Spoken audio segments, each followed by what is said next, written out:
love that color.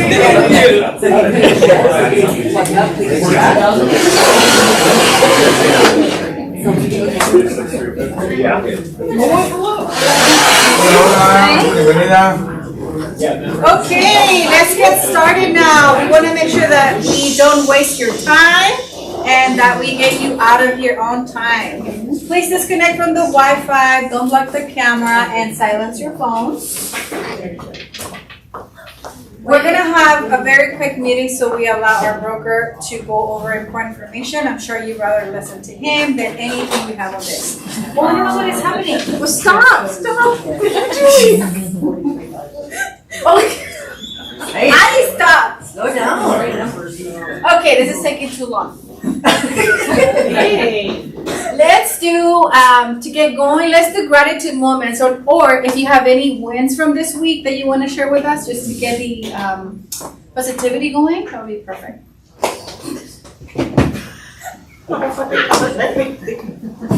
Nothing good happened to you?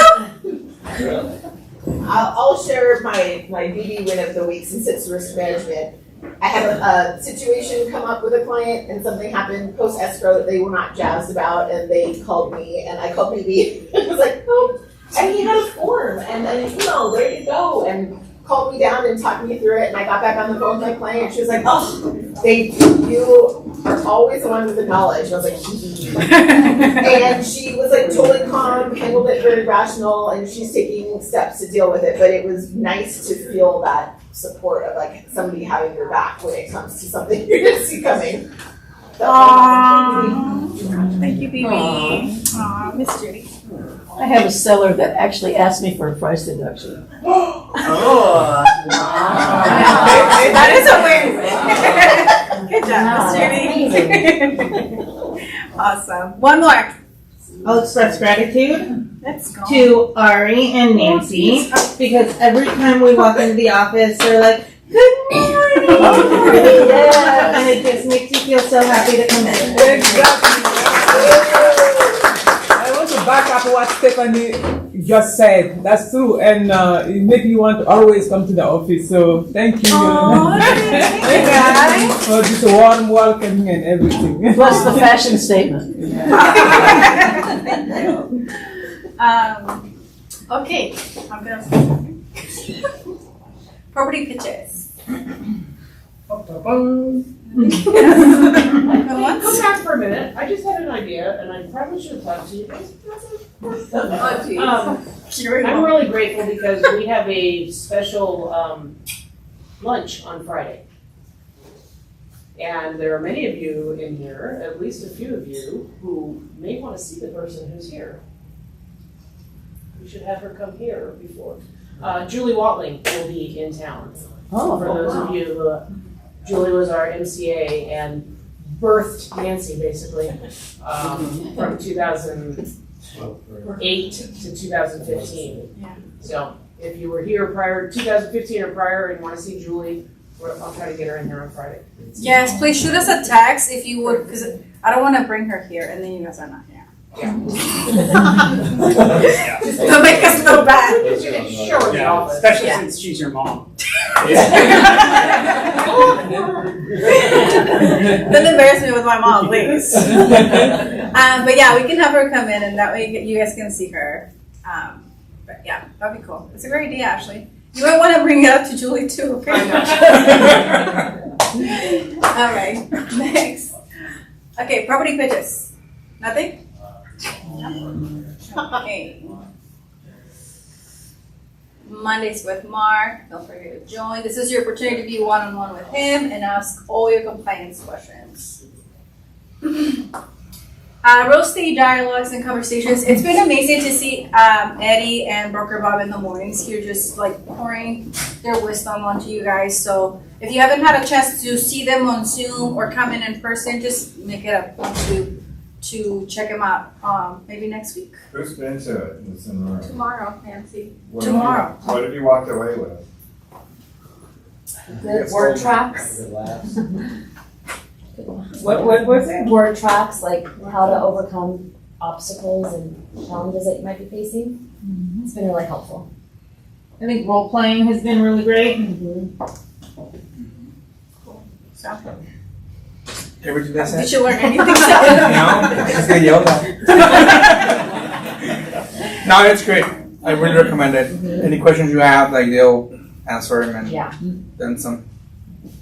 So if you want to get yelled at, come. If you want to learn script, anything, come in. Language of real estate. Okay, next one. Sam.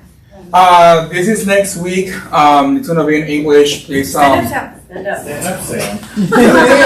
This is why he gets All right. yelled at. I know, right? Right. Thank you. So KW Park, California region is going to host an event next week, September 30th. It's on Tuesday, 11 our time. So we're going to have 4 different panelists talking about ADUs. Someone from SoCal, another one from Bay Area, and another one from NorCal.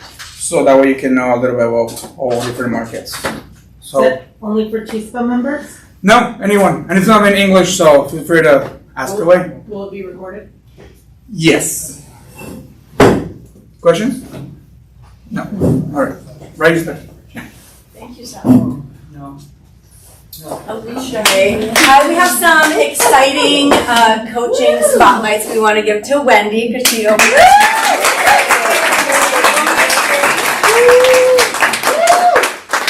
Congrats, Wendy. And then Tommy got another BRBC sign. Before we move to the next one, if you guys know anybody that you want to see up on these slides, or somebody that wants to get into real estate, like Jorge just sent me 3 people this week. Jet, who I didn't see him, he sent me somebody this week to just get licensed. Connect them to me. They just have to spend like 30 minutes on Zoom with me, which I know is probably irritating, but we can get them courses at severely discounted price, aka free.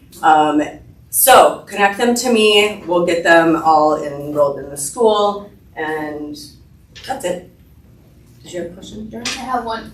Okay. Yeah. Put us So, either, you know, if you want to connect me, group email or group text is best. Don't have them just call me because I'm gonna be like, "Who are you? What is this?"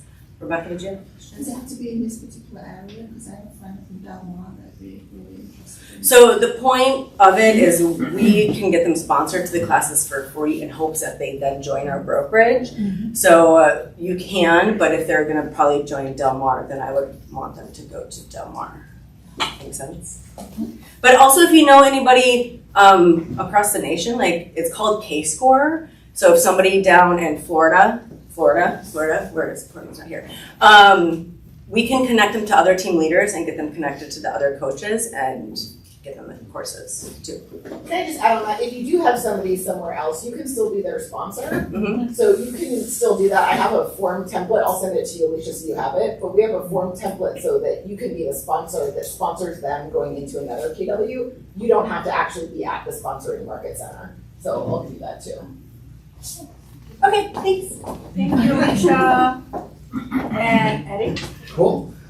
So yeah, you put it in a slide, and I thought I was going to talk about that, so I'll talk about that anyways. The language of real estate. I was going to tell you guys that I'd love to see more faces there. It's great that attendance is picking up, and we just started it last week, but it's a great value add. That BB and I've been harassing him for I don't even know how long to start doing this again, and it's just really helpful to at least start the day having these conversations with friends rather than getting cold on the phone and having this conversation and like breaking the ice of the day like with strangers, right? And just having the conversations, bouncing back and forth, getting different ideas on like what to say at an open house, how are we building rapport, just really we're talking about what you guys are encountering and figuring it out and kind of going from there. And I mean, between the two of us, I don't know how many years in sales we have, probably 50, 60 together. So it's a lot. So we've got a lot of conversations that we've had over the years that we're obviously gonna bounce back and forth and help each other out. So please, if you guys come 9:30 Tuesday, Wednesday, Thursday mornings, we're here for you. Also, just as far as the markets are concerned, kind of like I was predicting, the ramp up to the price cut, the rate cut, we hit our best rates right before. As soon as that rate cut came out, rates went up. Why does that happen? It's happened the last 4 times that we've had a rate cut. Because things that they say, they're predicting the future, right? They're looking into the next 6 to 9 months out, next 12 months, next couple of years. And that's how markets trade, you guys. Like, they don't trade in today unless there's like some kind of crazy news that comes out. They trade going forward. So when they came out and said, hey, we may not be cutting as much, oh, well, guess what? The rates went up again. When they said, hey, unemployment doesn't look good, oh, guess what? The rates went up again. So all these geopolitical risks that we're facing, and I keep saying it over and over again, but there's nothing that's guaranteeing these rates to keep coming down. They told us last year, I think I was saying 5 or 6 cuts this year, 4 cuts. Mm-hmm. We've had 1, right? We'll be psyched if we get 2. So again, when you're speaking to your clients, please make sure to reiterate that. Like, hey, we know what's in today's world and where the rates are today. By the way, we're in the low 6s. Some of these FHA and VA loans are in the 5s, you guys. Like, I'm locking people at 5.75. Like, it's crazy. It's great. Like, finally, we're back to where we want to be. So before everybody gets wind of it, you guys take advantage of it, all right? Thank you, guys. Yeah. Have you seen an uptick in loan applications? I'm swamped with applications for purchases, but more for refis right now. I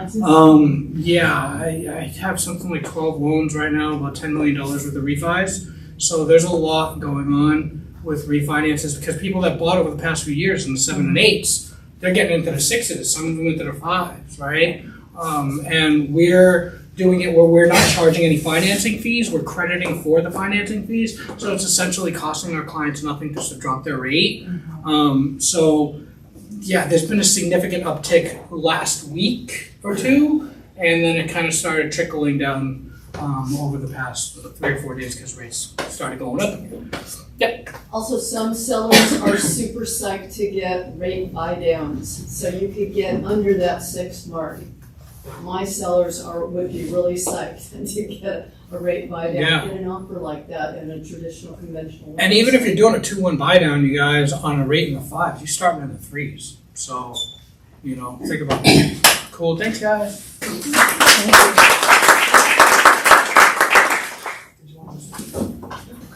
Jacqueline. Hey. Hi. Hey. Okay, so a couple of you guys have asked about this. I turned this into a class before I knew this was going to happen, and then I got a call when we were in Texas. We were out at Mega Camp, and I got a call from Sal, a lot of you guys know, and he asked me, he's like, hey, I want to work on my Google business profile. It doesn't reflect my experience. And he told me how much somebody was going to charge him to do that work for him, and I was like, can you wait 2 days until I get home, please? He was like, yeah, of course, it's been this way for years, so 2 days isn't gonna matter. I came back, we met up, I spent 15 minutes with Sal to do what this company was gonna charge him thousands of dollars to do for free. Like, this doesn't cost you anything. You guys own this, this is your presence. If you don't have the time because you have too many deals in escrow, go pay for somebody to do it. I'm not saying it's a bad thing to pay for people to do it. All I'm saying is we did this literally in 15 minutes with Sal for free in this class, and now go Google Sal if you want to. He now pops up, it's there, he has pictures. It doesn't take a lot. What I will tell you, and this is the one trick I'll tell you now if you're gonna come, and this is on Zoom, so Wednesday, October 1st from 12 to 1 on Zoom only. I don't know if I'm gonna record it. I might just do it again because new things come up every time. But what I will say is the one thing you need to know is if you at some point in your career started a Google business profile and then you had a cousin or a kid or somebody like running it for you, you just need to know that email address to get to your Google business profile. If you've never set it up, you're good. Just come and learn. There will be homework. You won't get it all done there. There'll be homework on how to get it set up and established. The other thing that I'm just going to tell you now is I am currently fixing mine. And one of the things that was recommended in one of the MRA podcasts is have it to a physical location. So use the address here. If you don't have a separate office, I know there's a couple agents that have a separate physical office, use the address here. When you try to do a service area, there's some wonky things that it can happen. I won't go into it, but that's what I'm working to fix now. So I'm going back to a physical location. So that's the 2 cents. I will see you October 1st at noon on Zoom. This will also go on the Facebook page so you can get into the Zoom on a link and you don't have to write down that code. Okay. We also want to congratulate Wendy on opening.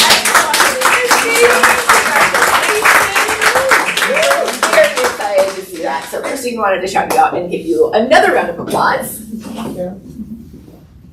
And Steve Price, congratulations. So we love seeing things. I will also say we are starting to see, so for those of you that have pre-opened with us and you haven't gone into escrow yet, we are starting to see that tide turn. I think that's why I've been in a good mood because I'm seeing this shift finally happening. We sort of had a slowdown when y'all had a slowdown. We see the slowdown a little bit earlier on our side because we see it not turning into escrow. So we felt that very heavily this summer. But we're seeing the turn, right? So September is going well, October is going well, and we are starting to see things flip from pre-open to opening escrow. So that is very exciting. Another shout out for Deb and Dan. Congratulations. And on this one, Dan is the seller's agent and Deb is the buyer's agent. Nicole emailed me as I was driving here, so I do have one more shout out that I want to give you, and I don't have a slide for it, but I'll make a slide for next week. There is an agent in the room that I'm very excited for because when they opened escrow with us, not their fault, but there were some issues that came up. They had to restart with a new buyer, and some other issues came up. And they had to restart with another buyer. Anyway, long story, but it closed, so congratulations, Joe Fair. We love it. For you that deal closed because I know you had to battle through it. It took 4 escrows. It took 4 escrows, 3 cancellations. Wow. And you did it. Yeah, we did it. But we know that was a lot. We know you went through a lot. Nicole was. I got to sample all the unserious buyers and agents in our market. A little food platter of all of the other things out there. So congratulations. We're excited for everyone. We are super excited that you made it through on that one and made it to the finish line. I think I have one more. Do I have one more thing? Yeah. Oh, sorry. Oh, I'm not going to do this because you guys have risk management today. Phoebe is actually going to cover the FRRPA. Yes, another acronym. We're stoked at escrow to know one more. But Christine and Nicole are ready to talk about this. If you have questions after risk management, which you won't because you're going to hear everything from Phoebe today, please let us know. It's just something we've integrated into our process. We can handle this. We'll do it up front when you open escrow. So just let us know if you have questions, but I will let Phoebe handle that. Thank you guys. Have a great week.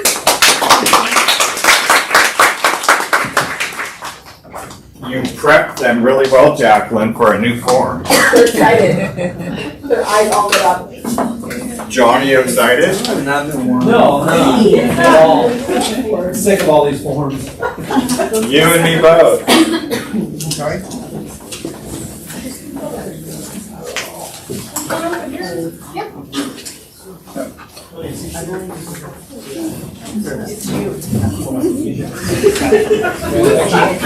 So, Joe, it looks like we need to have a class on how to vet buyers for you. It looks good on paper. Everything looks fine. They tell you everything's great, everyone's excited, and then 7 days in, they're like, yeah, I'm gonna stop taking your phone calls. Nice. All right, so I sent a handout. We're gonna use this today. Hopefully I put everything in order. And I didn't have Nancy or Ari make copies today because last time they didn't make enough. So hopefully I made enough today. I hope because you did they're being cheap when they won't make copies for me. I know, exactly. I hope you didn't make enough and you have to print more later. I'm getting it better. Here's what we're talking about today. Let's get into it. Carr had a mid-quarter new forms release. So we're going to discuss that today. And what Jacqueline was talking about earlier, well, we're going to get to that one second. So let's first talk about the MLSA. What's the MLSA? Pop quiz. And what is it, what's its purpose? Exclusion from the MLS. Exclusion from the MLS. Clarify that. I did. Not just exclusion. I Marie's excluding people. I'm And very inclusive. in the April meeting this year, I discussed this. Right? You guys all remember the April meeting when you took notes? You want to refer back to your notes? NAR came out with a new ruling in April. What was it? It's part of the RLA. This form is part of the RLA. It is part of the RLA, but what was the NAR update in April this year? To go to coming soon status on the MLS. Yes, the delayed marketing for sellers. They changed the rule. And I went through now how do you present it. Now, we're gonna go through today, how do you discuss this with the seller of their options. So I made it kind of foolproof for you. Because here's the challenge. 95% don't fill out the MLSA correct when they get the listing agreement. So hopefully this will help explain what you need to do as you explain it to the seller. So again, it's been revised. So in your zip forms, if you have an active listing, you might want to delete the or reload the MLSA in there because it's different. Anyway, Mark will tell you in the review notes. Please read Mark's review notes. But what it basically does, it brings the seller instructions in compliance with the new ruling that is now being implemented. It was due by September 30th, which the MLSs have now adopted, and these are the new rules. So I went through a few ideas. Item number 2, what is the MLS? I explained that. So you can explain it to your customers. I'll kind of skip over that because you all not kind of know what the MLS is. But it basically gives the seller, in item number 3, all these choices. They get full exposure. All the marketing and advertising in the MLS. Or they get delayed marketing. That's where the property is submitted to the MLS, but there's no syndication, no public IDX until the seller approves it. And then there's coming soon, and that is available in our local MLS. And then there's office exclusive. In other words, it's not going on the MLS, but it goes into where we can advertise and market it within ourselves. Can't put it on the MLS, can't do public marketing. I'll go through that a little bit more. And then there's the internet opt-out, which is basically, I don't want it anywhere. Okay? So how do you explain this to the seller? Well, when you're talking to the seller and taking the listing, you'll want to explain what the MLS is. Think of the MLS as a loudspeaker for marketing and advertising your listing. And within that, we have several different options. So let's go to the next page. So I kind of made it easy for you to kind of go through and explain it. If you're not a fast learner or can learn from memory, take this with you into your listings. And basically, here's all the options that we have in our MLS and what each one of them means. So the regular MLS listing, no delay, it's the most common. Listing goes on the MLS right away. It's shared out with all the other Zillow, Redfin, Homes.com, Trulia. Maximum exposure to buyers. Then the office exclusive. It's only shared inside our brokerage. It's not shown on any MLS or public sites.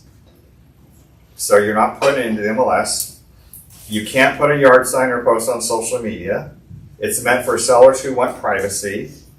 Meaning, so if you have a high-end seller like a rock star, someone that owns a home in Rancho Santa Fe, they really don't want people to know, that might be a category that would be that category. And it requires that the seller sign that MLSA addendum. And then the delayed marketing. This is the new one, so we'll spend a little time on this.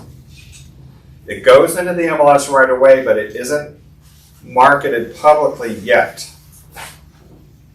It can be shown to buyers by agents using it. So when it says it goes into the MLS, it goes into the MLS, but it doesn't feed out to those sites.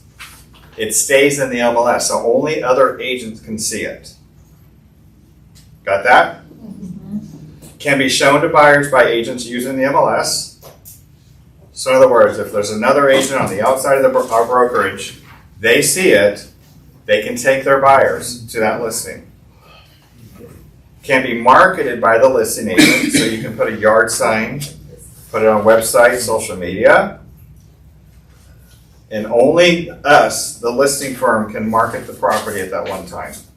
So you can't have another outside agent say, hey, can I put your new listing on my flyer? No, they can't do that. And it requires the seller to sign the MLSA. And the length of this delay set by our local MLS, I believe it's indefinite. Yeah, it's indefinite. It could be as long as you want. Is that coming soon? That coming No. soon status? Coming soon is, it goes out to the IDS. Okay. Yeah. This is delayed marketing. Okay? So what are the purpose fees? Like, why would a seller choose that? They gotta do repairs, they gotta do work to it. Jen, I love you. Hard to answer that question because I have agents that will try and rig the system on everything. So it depends on how the agent wants to work around it and what that seller really is requiring. Sure. Yes. So a question on the MLSA form that was revised in December, before that I had the same. But, so if you get a listing and you're not gonna actually put it up onto the MLS for 3 weeks, let's say, they're decluttering, whatever, on the second page of that, letter D, number 2, it has begin marketing probably, it actually talks about excluding it from the MLS until a given date, so let's say that 3. So I know that we have to notify the MLS in like 48 hours that we've taken the listing. And then if we're not gonna put 24. 24 hours, thank you, that we're taking the listing. And then if it's not going into the MLS and sent out to everyone else until like 3 weeks. So where does that fit into these 3? I thought it was the delayed one, but as you're describing that, which is really great, it doesn't sound like this part. So you took the listing in December, you said? No, let's say you took, let's say you signed the contract for the listing a month ago, Mm-hmm. but they weren't ready to actually. So you have an current MLSA signed. So it was further back. We've been 30 some days. So it's not on the market yet? It is on the market. Okay, so it's in the MLS. Now it's in the MLS, but so it got in the MLS. Well, if it's in the MLS, it's already out there. She's talking about when she was signing the agreement and then moving forward, like, right? Yes. Yeah, so what would you do now in this instance? Like, once you're signing the agreement, but they're not ready to put it on the market or do anything for like a month? Mm-hmm. So the exclusion is the same thing as the delayed. The minute that you put it into the MLS, whether it's in coming soon or active, you've already fulfilled that part of it. So that doesn't include the exclusion. Does that make sense? So like, if you're gonna in 3 weeks put it either in coming soon or completely active, then they'll exclude it for 3 weeks. And you can always, yeah, it's the same thing as the delay. So like, you're basically saying, and that's where you, your TC or you would submit that to SDAR so they know that it's not gonna be in the MLS until this time. And on that day, you either have to put it in coming soon status or active status, but it has to go in the MLS. Go ahead. So in the particular example, 7/27 of this year, she signed a listing agreement that needed time, and we didn't want to do coming soon or anything like that. And you didn't want to put it in the MLS. Excuse me? You didn't want to put it in the MLS. Eventually put it in the MLS, correct? The MLS. But you didn't then. Right. So you just exclude it from the MLS. Right. Delayed marketing now will allow you to put it in the MLS, but only other agents will see it. Okay, A does that complete count for the exclusion. days on market? If she wanted a complete exclusion, then you would do a complete exclusion until the date you wanted to put it in. Does that make sense? Yeah. Would that count as a coming soon, like Karina said, or? No, coming soon is different. Coming soon is. You just have an active listing that you don't want to take to market yet and have nobody see it. that is going to be the, Is that still an MLSA or an SELM? Or is that SELM? it would more like, well, I guess I'm missing something on here, but it is, you sign the spot that just says, don't market the property until whatever date you want. Yes. Yes. And then let's say your seller needs more time, you can always extend that time and say, we need 2 more weeks. From those 3 weeks, we need 5 weeks total, okay, then we'll submit that to the SDR. The important note to know, if you have anything that's excluded in the MLS and you're not doing any marketing and you have an agent that finds out that you have this listing and you want to show that property, you have to put it in the MLS within 24 hours. Okay? We notified the MLS within 24 hours, but, included that documentation that said 8/14. My question is, if it's the late marketing, so it's in the MLS, that third one that you were just talking about, do those days count on days on market? So you get onto Redfin or something and then they go, oh, for 21 days while they were decluttering, this house is already 3 weeks on the market. I don't believe so, I think, I don't believe so, I think they stated that wouldn't count as days, if I'm correct.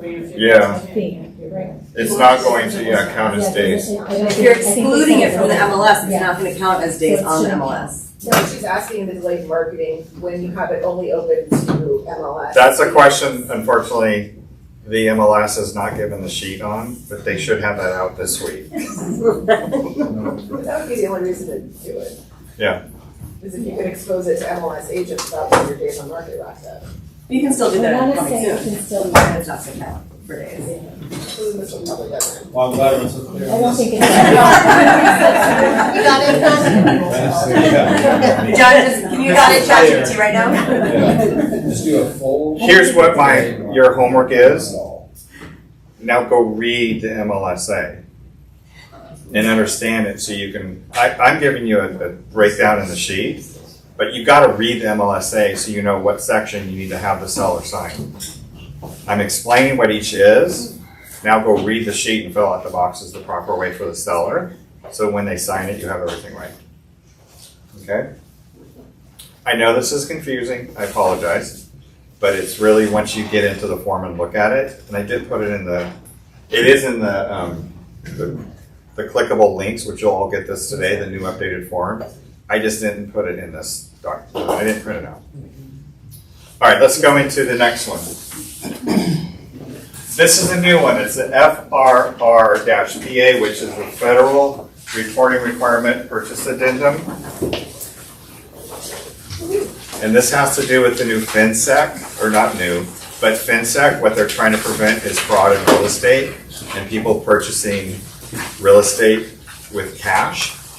So, which is why if you're going to take a listing is to pre-open with escrow that listing so that escrow can get to work making sure that escrow gets the proper information from the seller.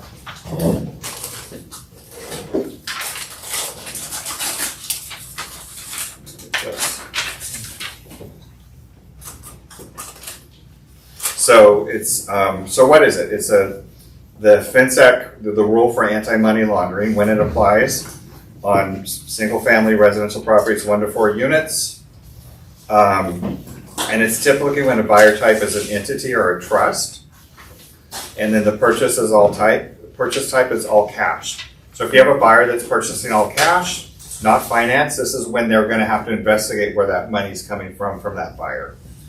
So what's required, making sure that escrow and title is the reporting person. So what escrow has to do is escrow has to have the buyer fill out some paperwork to verify their identity of who they are and where they got the money from. They're responsible for reporting. So where we can get delays in escrow is if that buyer doesn't fill out the proper paperwork in time. So you want to make sure you coordinate this with your escrow officer to make sure that they get all that done. And then item number 5 is the talking point on it. This form protects the integrity of the transaction by making sure no one can hide behind shell companies or cash deals. Your escrow officer may ask you for more personal details than before, and you are required to provide them quickly. So basically, it's a reporting requirement to make sure you don't have a buyer that is trying to launder money to buy real estate. Okay? Just another new form. Now, right now, it's a separate form. In December, the December forms update, it will be buried within the purchase agreement. Oh. It already is? Yeah. Okay. It has been for like a week. Huh. It's in the RPA, they updated the RPA? The form is separate, but it's within the. Yeah, it's in the. Oh, I'm talking, no, it's buried in the, I'm sorry, it's buried in the RPA. Yeah. The form's gonna go away, and it's gonna be buried within the RPA. It won't be a separate form. Okay. But if you download the RPA again, it doesn't attach it with. Yes. As one of your forms. So that makes how many forms attached to your RPA?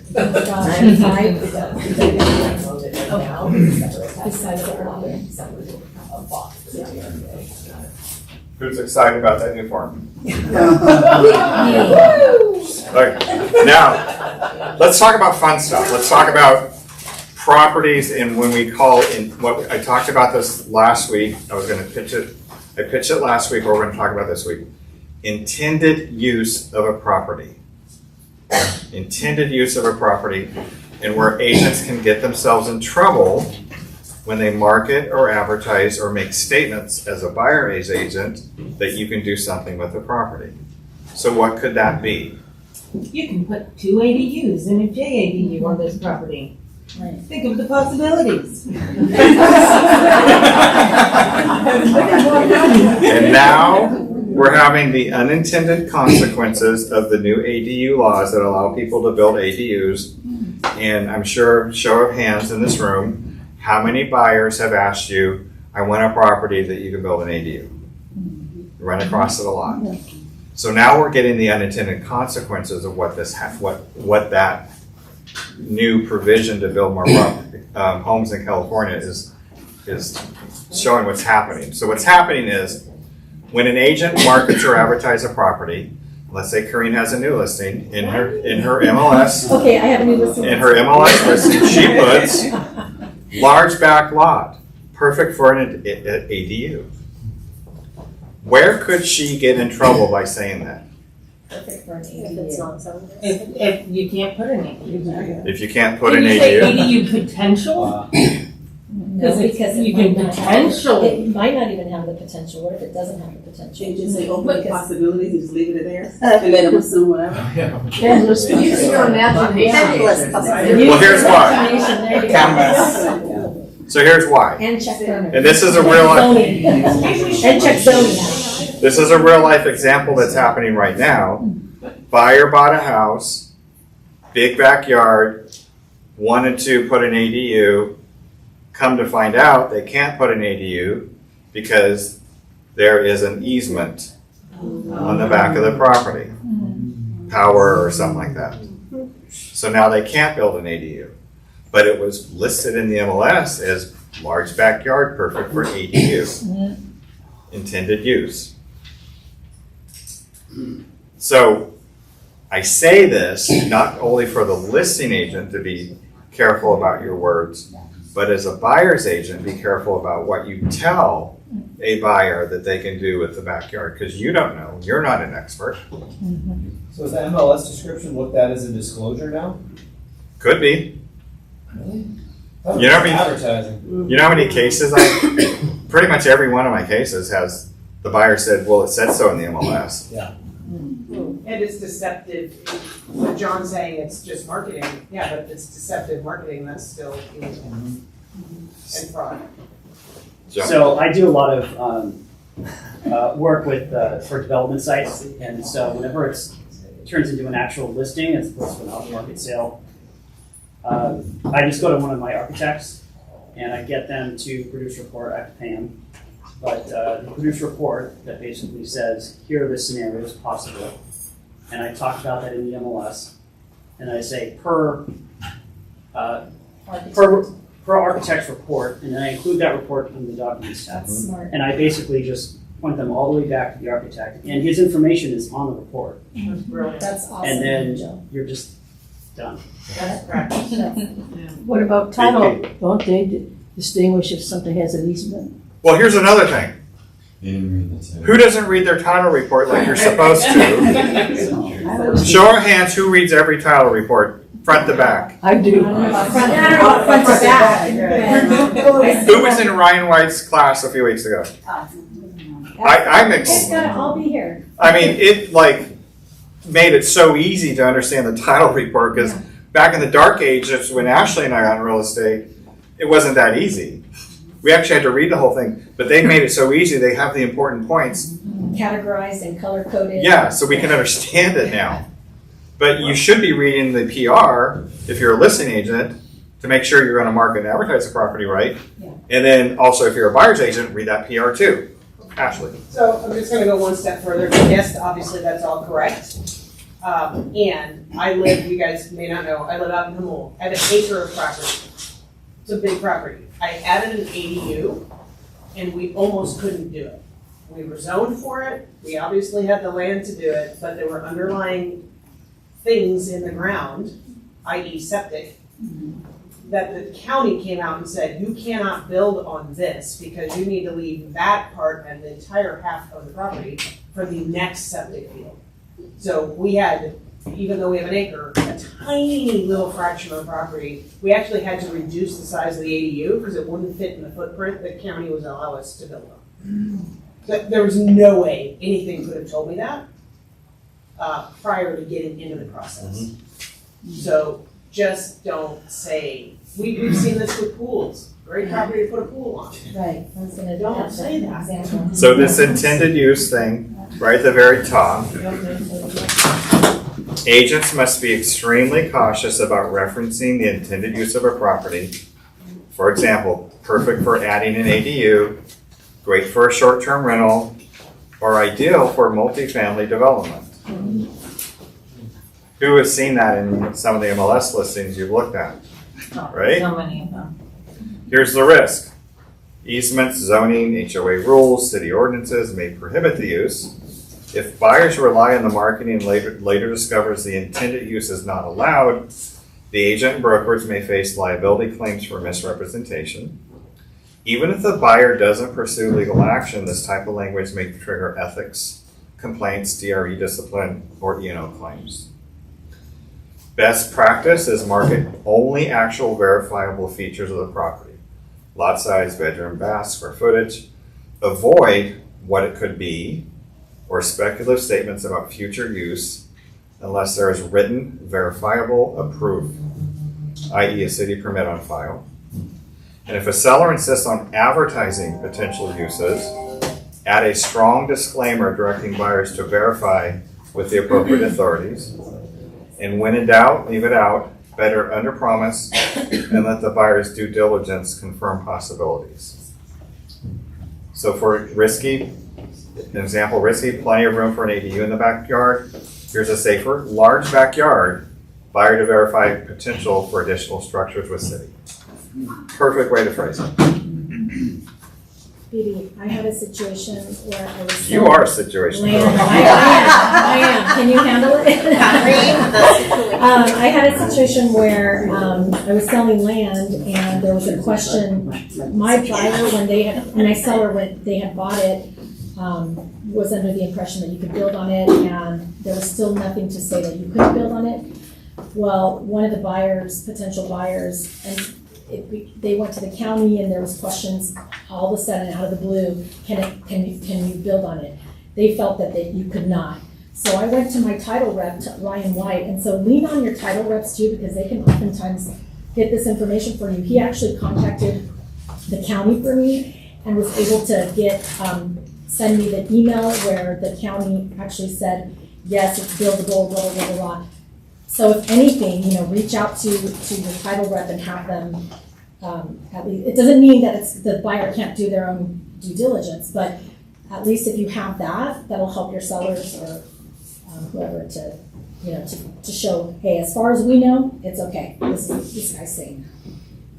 Yeah, and we're in a current, well, I know of 2 claims. We're in one claim, I know somebody else has another potential claim about this buyer closing escrow, finding out later that they can't build an ADU, or the property that was considered an ADU was not permitted.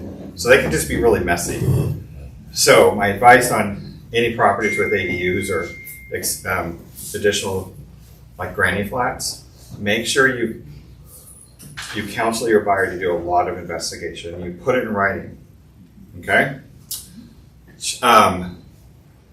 And also about intended use. I'm not looking at anybody, but did you guys see my on Facebook a few weeks ago? I put a picture like this, what Broker Bob looks like when he sees one of his agents market a property and put walking distance. Yeah. You cannot put walking distance in your marketing. It's a fair housing violation. And I'm not looking at anybody in this room, but it's somebody in this room. So go check all your Facebook posts when you marketed some of your properties and it says walking distance, remove that word. Word walkable? Steps Or walkable. Just put close Only by. steps from. Close by. Yeah, close to. Mhm. Close to. Maybe walk. Near. Or adjacent to it or something. We'll do fair housing coming up.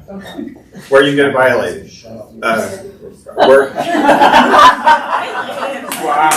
Where you can have a violation. By the way, fair housing violations, you can't fight, argue, dispute.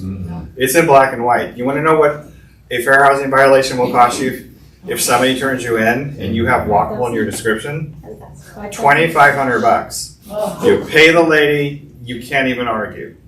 So go back and look at your social media advertisements for all of your listings. Okay?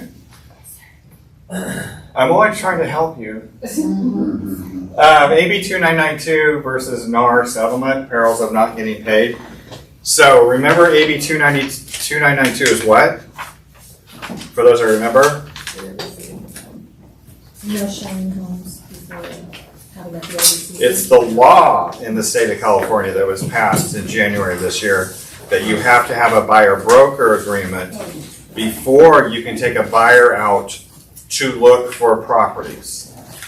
Before you look for properties. And NAR settlement stated that you can show the property, you should have the BRBC signed before you write the offer. So there's a little discrepancy. So then AB 2992 came out, so it will take DRE till October of this year to issue guidance and rules, but basically here's what it is. Bottom line, I had an agent the other day that told me they showed a buyer 2 properties. I'm like, oh, I thought you didn't have a BRBC with them yet, because I didn't.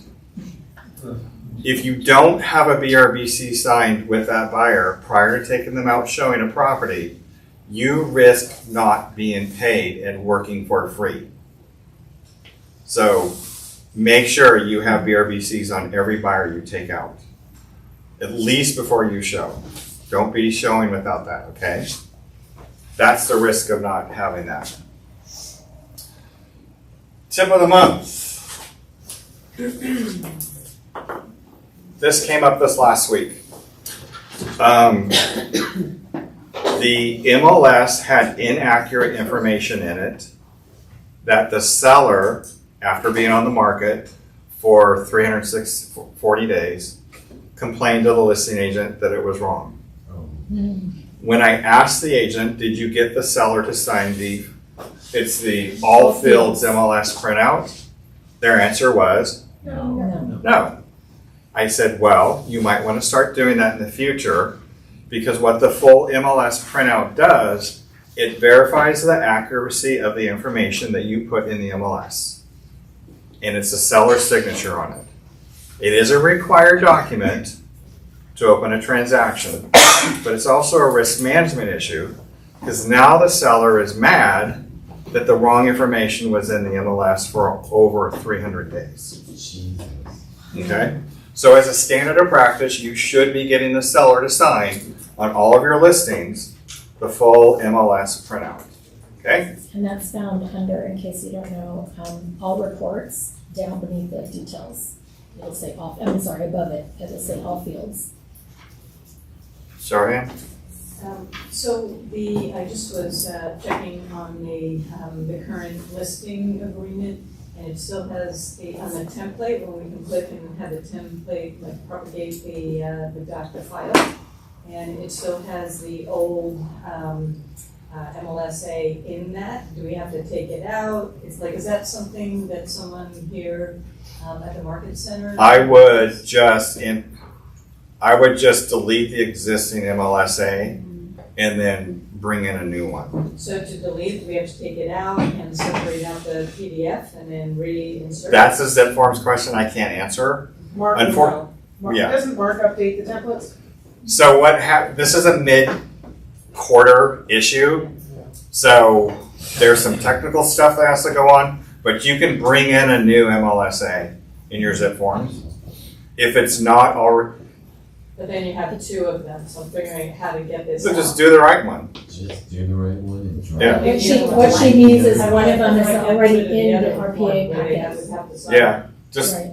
X that one out and just import the new one. Okay. And Because then- unfortunately, CARD did this. I can't control, the templates aren't updated unless you go out and reinstall the templates. Yeah, I just did. Then I think I there's know, a and that, way. even like the Keller Williams City Metro, the ABAD still has the, the 2022 to 20. Okay, call Mark, ask him, because the templates, if you reinstall them, should import the new one. Should. Doesn't mean it will. And Lynn, I think in DocuSign there is a part where you can break down to the individual pages and you can just delete that one, I believe, but I'll look into that. Next tip. Does anybody know what page of the RPA this is on? Last page. Yeah, it's the last. Well, it's 16, page 14. That is 15 15 or or, yeah. It's like 14. No, don't be close. I mean, the answer's right there, but. Yeah, 19. Okay. I can see the. Does anybody know why you want to have this all filled out properly?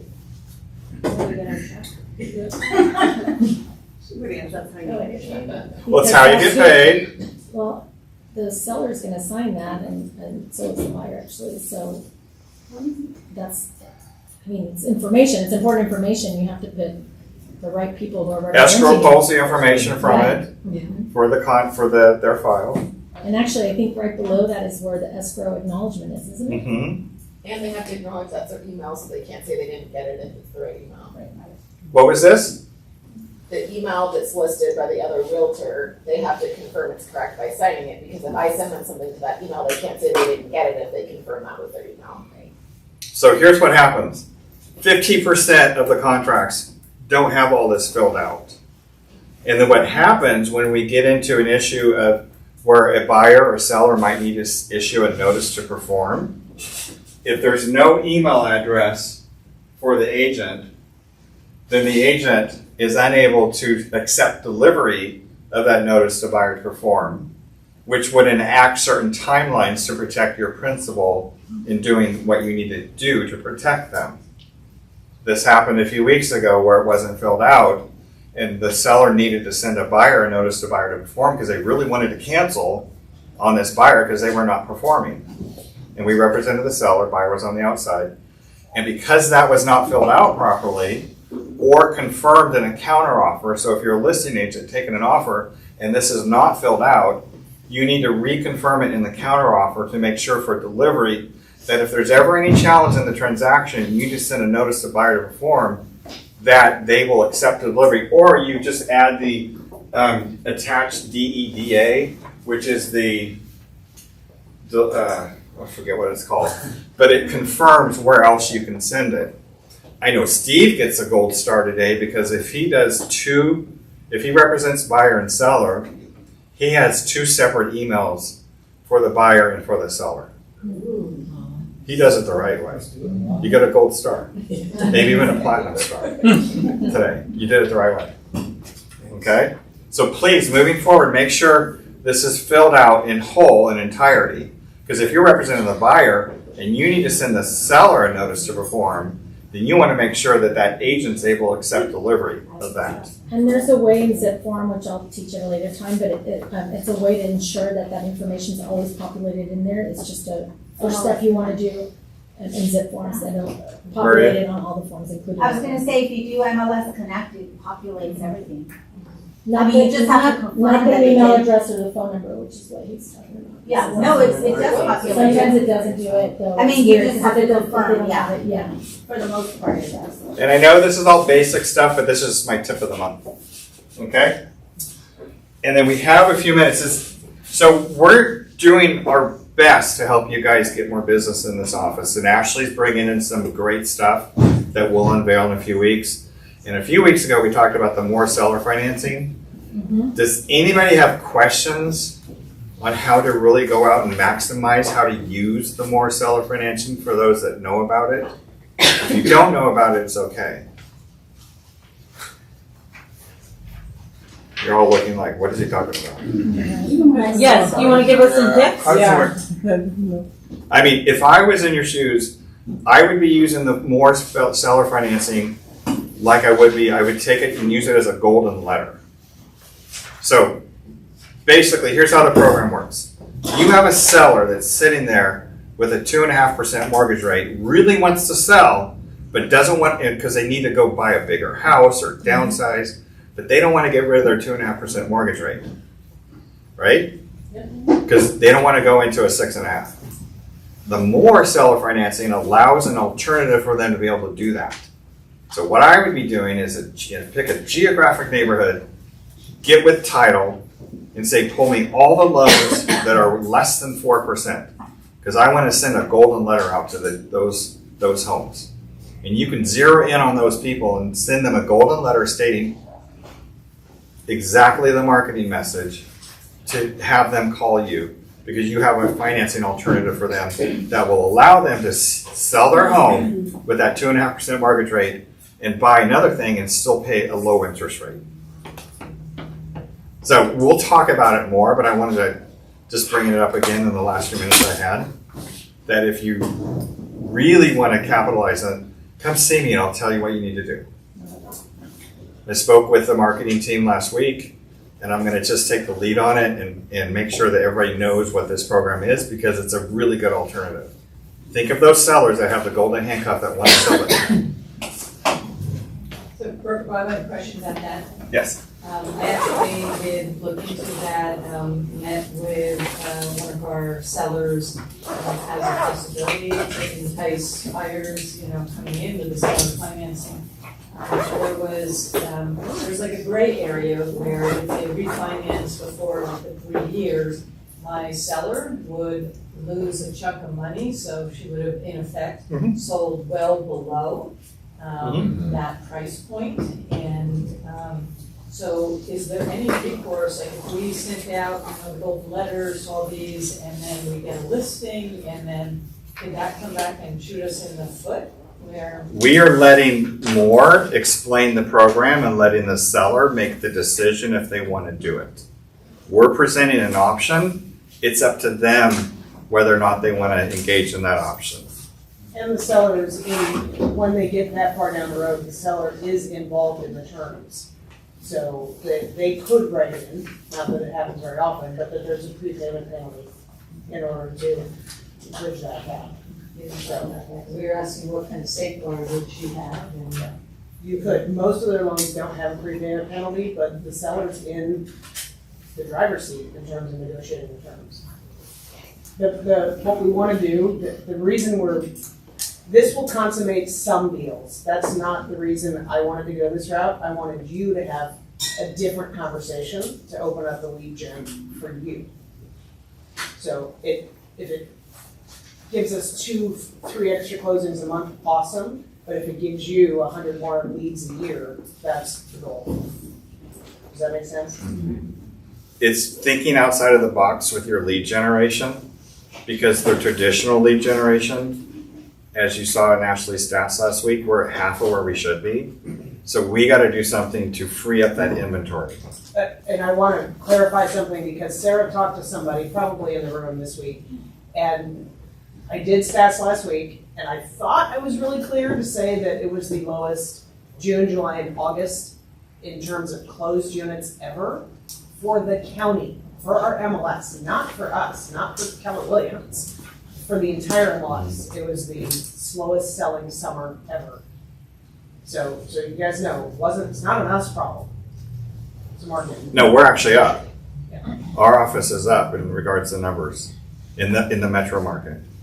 And hopefully in a couple weeks on October 8th, we'll get approval to get Eric Barberita in here. He's gonna show us how to use DSTs to get listings, which opens up a whole nother avenue of getting listings. So please be here, October 8th. Yes. Do you want to talk about the murder that happened between Compass and The murder? the merger? Oh, merger. And how it might affect us? So here's my viewpoint. It doesn't affect us. It's not going to affect us. You guys focus on what you can control, and everything else is whatever. Well, what do you think about it? It's not surprising, this industry has got to consolidate. You know, that's been saying this for the last 3 years. That was a big one, right? The only thing that surprises me, although with this current DOJ not so much, would be that a merger that large could happen in the real estate space. I think it's gonna create a lot more issue for small brands that just got gobbled up with no warning.